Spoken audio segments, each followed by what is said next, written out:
حضرت آدم علیہ السلام اور ہرنوں کا واقعہ بیان کیا جاتا ہے کہ جب حضرت آدم علیہ السلام زمین پر تشریف لائے تو زمین پر رہنے والے مختلف حیوانات ان کی زیارت اور سلام کے لیے حاضر ہوئے۔ آپ علیہ السلام نے آنے والے جانوروں کو ان کی حیثیت اور منظرات کے مطابق دعا فرمائی۔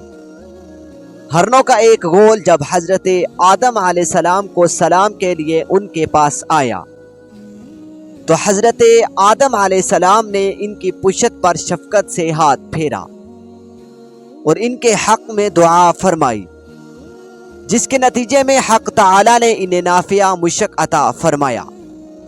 جب یہ ہرن نافع مشک لے کر اپنی قوم میں گئے تو دوسرے ہرنوں نے کہا، آج ہمیں تم سے عجیب سی خوشبو محسوس ہو رہی ہے جو آج سے قبل خوشبو تم میں نہیں پائی جاتی تھی۔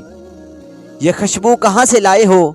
ہرنوں نے کہا، ہم خدا کے بندے حضرت آدم علیہ السلام کی زیارت کے لیے گئے تھے۔ انہوں نے پشت پر دشت شفقت پھیرا اور ہمارے حق میں دعا فرمائی، جس کی بدولت اللہ تبارک و تعالی نے ہمیں نافع مشک کا حامل بنا دیا۔ جب دوسرے ہرنوں نے یہ سنا تو انہوں نے کہا، ہم بھی آدم علیہ السلام کے پاس نافع مشک حاصل کرنے کو جاتے ہیں۔ یہ کہہ کر وہ حضرت آدم علیہ السلام کے پاس آئے اور ان کو سلام کیا۔ حضرت آدم علیہ السلام نے ان کی پشت پر شفقت کا ہاتھ پھیرا اور ان کے لیے دعا فرمائی، مگر ان میں وہ خوشبو پیدا نہ ہوئی۔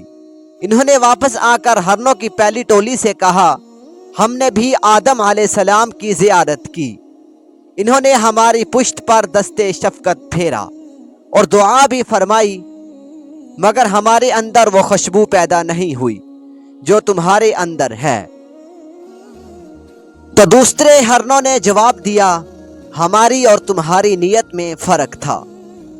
تم نے حضرت آدم علیہ السلام کی زیارت کو خلوص نیت سے انجام نہیں دیا، بلکہ تمہاری نیت یہ تھی کہ پروردگار تم کو بھی نافع مشک عطا فرمائے، اسی لیے تم مرحوم رہے اور ہماری نیت خالص تھی۔